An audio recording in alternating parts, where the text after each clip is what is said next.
This clip is brought to you by SaveWithConrad.com.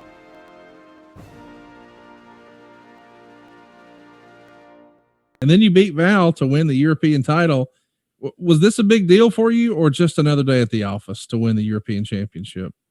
It was a stepping stone. It was one of the titles that I needed to win, working my way up through the ranks. And Venis was an incredible wrestler.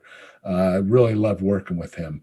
This was something that I needed. It was another title, another win, another feather in my cap, something that I could gloat about because my character was all about winning championships.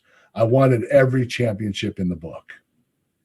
Well, and you got this one added to your collection. And as you're celebrating your newly won title, we see Triple H and D-Generation X backstage watching, and Hunter and X-Pac are sort of making fun. But we see Stephanie smiling huge, staring at you on TV. She's even blocked out everybody. They have to like, hey, we're talking to you. She's infatuated with you on the TV. So we're planting some seeds here, right? Without a doubt. This was probably the time where they were really planting the seed to have the love triangle between Triple H, myself, and Stephanie. This was definitely the right time to do it.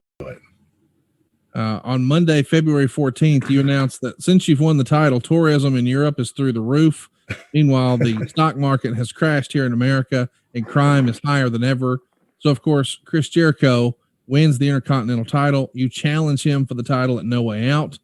And Jericho comes out and curves you Kirk Angel.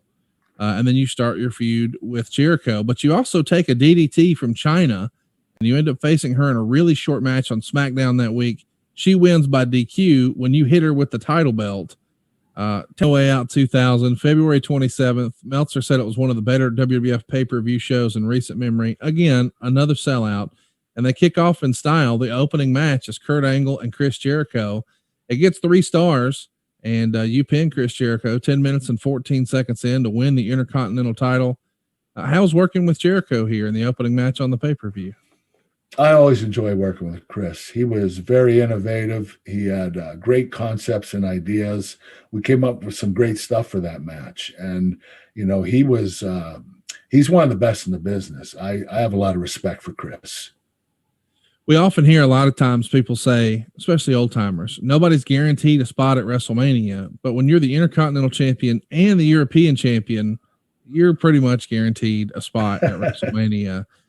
Let's talk about that. We've got a huge crowd here, WrestleMania 2000. Again, another sellout, 18,034 fans on hand. The 7th match of the night is a triple threat 2-fall match. The first fall is for the Intercontinental Championship. The second fall is for the European title. Your 2 opponents that night are Chris Benoit and Chris Jericho. Meltzer gave it 2 3/4 stars and said it was the best wrestling on the show, but the wrestling from all 3 of you guys was well below your standard. Do you think that's more about, you know, for lack of a better word, I think the phrase is clusterfuck? Triple threats are just a clusterfuck? Is that the way it is? They are. They're really difficult to do, but, you know, you can pull it off. I've done some great triple threat matches, but I was really inexperienced at the time. And these guys were trying to keep it very simple and basic for me. And, you know, and I think the reason the crowd might have died off a little bit is that we did put the Intercontinental title up first. That's the more prestigious title. Yeah. So when we were doing that, you know, and Chris Benoit won the Intercontinental title by pinning Chris Jericho, the fans, you know, kind of lost interest in the European title because that was the lesser of the 2. And that's when Jericho pinned Benoit for the European title. I think the fans lost interest in the match because the European title came after the Intercontinental title. Hey, it's Conrad Thompson. Thanks for checking out the podcast here on YouTube.